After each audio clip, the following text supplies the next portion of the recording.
നിങ്ങളുടെ ഇഷ്ട പരമ്പരകൾ എക്സ്ക്ലൂസീവായി സൺ നെക്സ്റ്റ് ആപ്പിലൂടെ തികച്ചും ഫ്രീ ആയി. ഇപ്പോഴേ ആപ്പ് ഡൗൺലോഡ് ചെയ്യൂ. എന്താടി നിന്ന് വിളിക്കുന്നേ? എടി, ഇത്തിരിയെങ്കിലും ഉളുപ്പുണ്ടെങ്കി ഇവൻ ഇവിടെ ഇങ്ങനെ അള്ളിപ്പിടിച്ച് നിക്കോടി. അതോർത്തിട്ട് തന്നെയമ്മേ ഞാൻ ചിരിച്ചു പോയത്.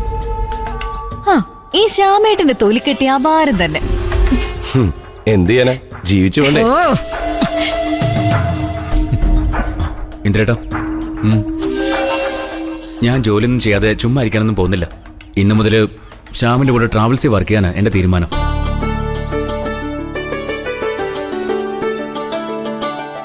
നിനക്കതാ ഇഷ്ടമെങ്കിൽ ഞാനെന്ത് പറയാനാ? അട്ടയെ പിടിച്ച് മെത്തയെ കടത്താൻ നോക്കിയ കിടക്കില്ല ഇന്ദ്ര. രാവിലെ കുത്തിപ്പൊക്കി കൊണ്ടുപോകുന്ന കണ്ടപ്പോഴേ എനിക്ക് തോന്നി കുപ്പിയിലാക്കാൻ വേണ്ടിയായിരിക്കും.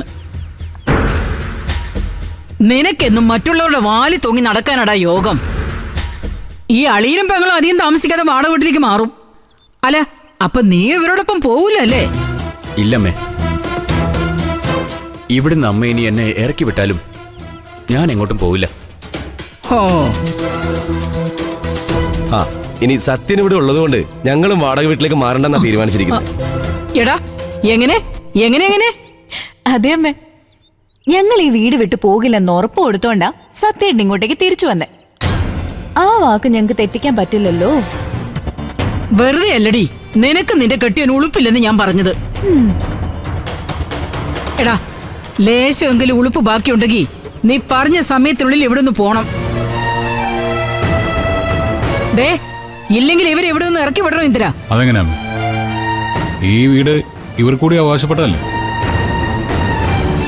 എടാ, ലേശമെങ്കിലും ഉളുപ്പ് ബാക്കിയുണ്ടെങ്കിൽ നീ പറഞ്ഞ സമയത്തിനുള്ളിൽ ഇവിടെ നിന്ന് പോണം.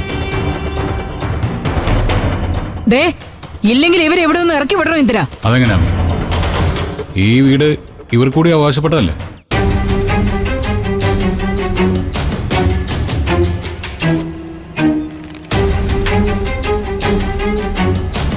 അമ്മയ്ക്കുള്ള അതേ അവകാശം അമ്മയുടെ മക്കൾക്കും മരുമക്കൾക്കും ഇവിടെയുണ്ട്. ആരെയും നമുക്കിനി ഇവിടെ ഇറക്കി വിടാനൊന്നും പറ്റില്ല.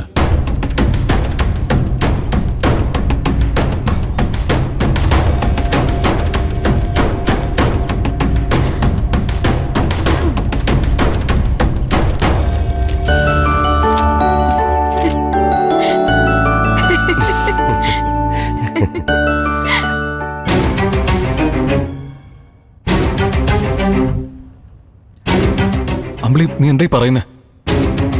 ചീരു പ്രഗ്നന്റ് ആണെന്ന കാര്യം സമ്മതിച്ചെന്നോ? അതെ രഘുവേട്ടാ, ഞാൻ പറഞ്ഞപ്പോ അച്ഛനും രഘുവേട്ടനൊന്നും വിശ്വസിച്ചില്ലല്ലോ. എനിക്ക് തോന്നുന്നതേ അച്ഛനോട് സരോജിനി ആന്റി പറഞ്ഞതാണെന്നാ. അല്ല, ചീരു എന്തിനാ കാര്യം എല്ലാരും മറച്ചു വെച്ചേ? ഇതെല്ലാരും ഒരുമിച്ചിരുന്ന് ആലോചിച്ച് തീരുമാനിക്കേണ്ടതല്ലേ? ആരും അറിയാതെ ഒഴിവാക്കാന്ന് വിചാരിച്ചു കാണും. ഏതൊരു പെണ്ണും ഈ ഒരു അവസ്ഥയില് അങ്ങനെ ചിന്തിക്കും. പക്ഷേ അതിനുവേണ്ടി അവളും അനുവും സിറ്റി ഹോസ്പിറ്റലിൽ പോയത് വലിയ അബദ്ധമായിപ്പോയി. അല്ല, ഇനിയിപ്പോ എന്ത് ചെയ്യും അമ്പിളി? അമ്മാവൻ എന്താ പറഞ്ഞേ? അച്ഛൻ പറയുന്നത് ആ ജീവൻ നശിപ്പിച്ച് കളയരുതെന്നാ.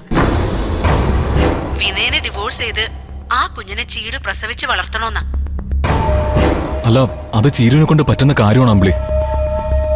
2 പെൺകുട്ടികളെ വളർത്താൻ തന്നെ അവൾ ഒരുപാട് കഷ്ടപ്പെടേണ്ടി വരും. അതിന്റെ കൂടെ ഇതും. അല്ല, നിന്റെ അഭിപ്രായം എന്താ അമ്പിളി? ഞാൻ അതിലൊരു അഭിപ്രായം പറയാൻ ആളല്ല രഘുവേട്ടാ. കാര്യങ്ങളെല്ലാം കൈവിട്ടുപോയി. അച്ഛന്റെ തീരുമാനം അച്ഛൻ പറഞ്ഞു കഴിഞ്ഞു. രണ്ടുപേരും കൂടി അബോർഷൻ നടത്താൻ പോയതുകൊണ്ടാ അച്ഛൻ എടുത്തടിച്ച പോലെ അങ്ങനെ പറഞ്ഞത്. ആദ്യമേ അച്ഛന്റെ അടുത്ത് ബുദ്ധിമുട്ടുകൾ പറഞ്ഞ് ബോധ്യപ്പെടുത്തിയിരുന്നെങ്കിൽ എത്രയും വേഗത വേണ്ടെന്ന് വെക്കാനേ അച്ഛൻ പറയായിരുന്നുള്ളൂ. ഏതായാലും അന്തിമ തീരുമാനം ചീരുവിന് തന്നെ വിട്ടുകൊടുത്തിരിക്കുക അച്ഛൻ. അവൾ എന്ത് തീരുമാനം എടുക്കുമെന്ന് നോക്കാം, അല്ല രഘുവേട്ടാ? ഇതിപ്പോ വീണ്ടും ബോള് വിനയന്റെ കോട്ടിലേക്ക് പോകുന്നത്. അവനെ വെറുതെ ഇരിക്കും തോന്നുന്നില്ല. അത് ബാക്കിയുള്ളവർ കൂടി പണിയാവും. രഘുവേട്ടന് ആവശ്യമില്ലാത്ത കാര്യത്തിനൊന്നും പോയി തലയിടണ്ട. ഡിവോഴ്സിന് കേസ് കൊടുത്തിരിക്കല്ലേ, ഇനിയെല്ലാം നിയമപരമായി നടക്കട്ടെ, അതാ നല്ലത്. ശരി, നീ എന്നാ വെച്ചോ, ഞാൻ ബാങ്കിലേക്ക് പോവാ. 12 മണിക്ക് മുമ്പ് കാശടയ്ക്കാനുണ്ട്. ശരി, ഞാൻ വിളിക്കാം. ശരി.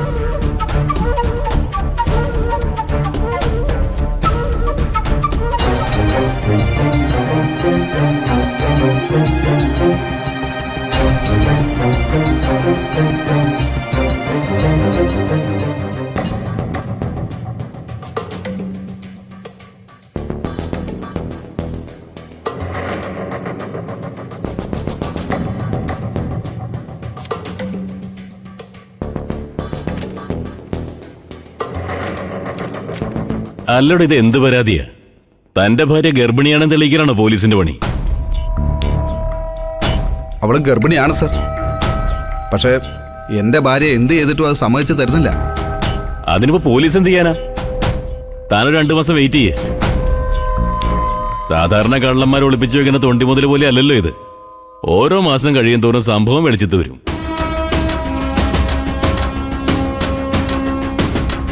എന്റെ വക്കീലെ, നിങ്ങൾക്ക് ഇതൊക്കെ ഒന്ന് പറഞ്ഞു കൊടുത്തൂടെ? എന്തിനാ വെറുതെ ബാക്കിയുള്ളവരുടെ സമയം മെനക്കെടുത്തുന്നത്?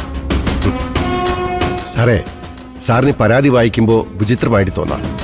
പക്ഷേ കേസ് കുറച്ച് ഗൗരവമുള്ളതാ. അതാ ഞാനും കൂടി വന്നത്. അതെ സർ, എൻ്റെ ഭാര്യ എനിക്കെതിരെ ഡിവോഴ്സ് നോട്ടീസ് അയച്ചിരിക്കുക. അപ്പോഴാണ് ഞാൻ അറിയുന്നത് അവൾ എൻ്റെ കുഞ്ഞിനെ കൂടി അബോർട്ട് ചെയ്ത് കളയാൻ പോവുകയാണെന്ന്. വിനയനൊരു കേസിലകപ്പെട്ട് കുറച്ച് ദിവസം റിമാൻഡിലായിരുന്നു. അത് സാറിന് അറിയാവുന്നതല്ലേ. ഭാര്യ ഡിവോഴ്സ് കേസ് കൊടുക്കാൻ കാരണം അതാ. അതുവരെ ഞങ്ങൾ സന്തോഷമായിട്ട് ജീവിച്ചോണ്ടിരുന്നാ സാറേ. അല്ലെങ്കിൽ പിന്നെ ഇപ്പോൾ പ്രഗ്നൻ്റ് ആവില്ലല്ലോ. എന്നെ വേണ്ടെങ്കിൽ എന്നെ അവൾ ഉപേക്ഷിച്ചോട്ടെ. പക്ഷേ എൻ്റെ കുഞ്ഞിനെ അവൾ നശിപ്പിക്കാൻ പാടില്ല. അതിപ്പോ അവര് മാത്രം വിചാരിച്ച ചെയ്യാൻ പറ്റുള്ളൂ. അബോർഷന് ഹസ്ബൻഡിന്റെ പെർമിഷൻ കൂടി വേണ്ടേ? അതെ സർ, അതില്ലാതെ ചെയ്യാൻ പറ്റില്ല എന്ന് തോന്നിയതുകൊണ്ടാണ് ചിലങ്ക സിറ്റി ഹോസ്പിറ്റലിൽ നിന്ന് മുങ്ങിയത്. പക്ഷേ ഞാനും എൻ്റെ അമ്മയും അവളുടെ വീട്ടിൽ ചെന്ന് സംസാരിച്ചപ്പോൾ അവളും അവളുടെ വീട്ടുകാരും അങ്ങനെ ഒരു സംഭവമേ ഉണ്ടായിട്ടില്ലെന്നാണ് പറയുന്നത്. എന്നുവെച്ചാ അവരിപ്പോ പറയുന്നത് ചിലങ്ക ഗർഭിണിയല്ലെന്നാ. വിനയനിൽ നിന്നത് മറച്ചു വെച്ച് എത്രയും പെട്ടെന്ന് ഇത് രഹസ്യമായിട്ട് അബോർഷൻ ചെയ്യാന്നുള്ളതാ അവരുടെ ലക്ഷ്യം. സാർ ഇടപെട്ട് എങ്ങനെയെങ്കിലും അതൊന്ന് തടയണം. തന്റെ ഭാര്യ പ്രഗ്നന്റ് ആണെന്നതിന് എന്തെങ്കിലും തെളിവുണ്ടോ തന്റെ കയ്യിൽ? ഇല്ല സാറേ. ഉണ്ടെങ്കിൽ വക്കീൽ അത് വെച്ച് കോടതിയിൽ നിന്ന് ഓർഡർ വാങ്ങില്ലേ? ഞാൻ പിന്നെ എന്തിന്റെ അടിസ്ഥാനത്തിലാടോ തന്റെ ഭാര്യയോട് അബോർഷൻ ചെയ്യരുതെന്ന് പറയുന്നത്? വക്കീൽ ഇവനെ കൊണ്ട് പോവാൻ നോക്ക്. എന്നിട്ട് നിയമവിരുദ്ധമായിട്ട് അവരെന്തെങ്കിലും ചെയ്യാൻ ശ്രമിക്കുന്നുണ്ടെങ്കിൽ എന്നെ അറിയിക്കുക. അപ്പൊ ഞാൻ ഇടപെട്ടോളാം. അതുപോലെ സാറേ, ഇതൊരു കുരുന്ന ജീവന്റെ കാര്യമാ. സാറ് മനസ്സ് വെച്ചാലേ ആ കുഞ്ഞ് ജനിക്കൂ. കോടതിയിൽ ഇവരുടെ ഡിവോഴ്സ് കേസിന്റെ വിധി നിർണ്ണയിക്കുന്നത് ആ ജീവന്റെ തുടിപ്പാ. ചിലപ്പോ സാറിന്റെ ഇടപെടൽ കൊണ്ട് ഒരു കുഞ്ഞിനെയും ഒരു കുടുംബത്തെയും നമുക്ക് തിരിച്ചു കൊണ്ടുവരാൻ പറ്റും. ശരി, ഞാനിപ്പോ എന്ത് വേണമെന്ന് വക്കീൽ പറയുന്നു? വേറൊന്നും വേണ്ട സാർ. ഇങ്ങനെ ഒരു പരാതി കിട്ടിയ വിവരം സാറ് ചിലങ്കയുടെ അച്ഛനെ ഒന്ന് വിളിച്ചു പറഞ്ഞാൽ മാത്രം മതി. ചിലങ്ക പ്രഗ്നന്റ് അല്ലെന്നാണ് അനന്തൻ മാഷ് സാറിനോടും പറയുന്നതെങ്കിൽ ഞങ്ങൾ ഈ പരാതിയിൽ നിന്ന് പിന്മാറിക്കോളാം. അല്ലേ വിനയ? അതെ സാറേ. അതിൻ്റെ തെളിവായിട്ട് ഇന്ന് ടെസ്റ്റ് നടത്തിയതിൻ്റെ റിസൾട്ട് കൂടി മാഷ് തരണമല്ലോ സാറിന്. അതുകൂടി കിട്ടിയാ അല്ല, പ്ലീസ് സാർ. ഇതൊരുമാതിരി ചൊറിഞ്ഞ പരാതിയായില്ല വക്കീലെ. ഇതിലും വലിയ 100 കേസുകൾ കെട്ടിക്കിടക്കുക ഇവിടെ. അതിന്റെ ഇടയിലാ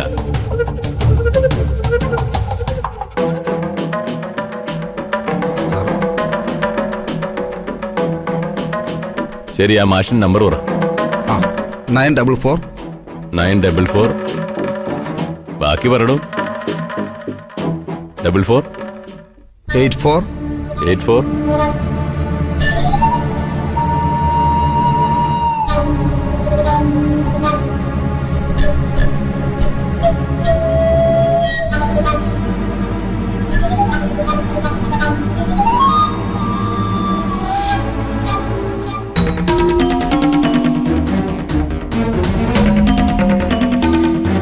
ചേച്ചി,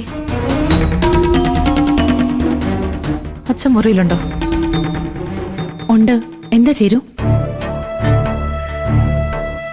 ഞാൻ അച്ഛനോട് എന്നെ രക്ഷിക്കണമെന്ന് പറയാൻ പോവാ. എന്നുവെച്ചാ 3 കുഞ്ഞുങ്ങളെ ഒറ്റയ്ക്ക് വളർത്താനുള്ള ശക്തി എനിക്കില്ല. ജനിച്ചുപോയ 2 മക്കളുടെ ഭാവി ഓർത്തെങ്കിലും വയറിനകത്ത് രൂപം പോലും പ്രാപിച്ചിട്ടില്ലാത്ത ആ ജീവനെ എനിക്ക് ഒഴിവാക്കണം. മോള് നീ ഇനിയും വെച്ച് താമസിപ്പിക്കാൻ പറ്റില്ല.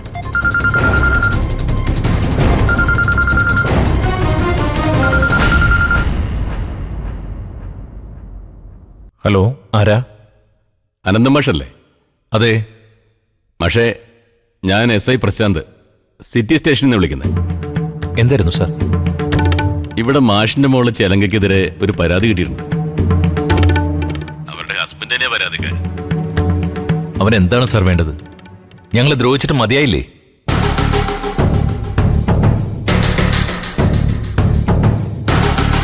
അവനെതിരെ പോലീസിൽ പരാതി തരേണ്ടത് ഞങ്ങളാണ് സാർ.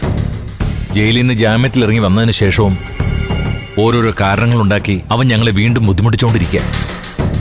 നിങ്ങൾക്ക് എന്തെങ്കിലും പരാതി ഉണ്ടെങ്കിൽ തീർച്ചയായും പോലീസിനെ സമീപിച്ച അതിന് പരിഹാരം ഉണ്ടാക്കി തന്നിരിക്കും.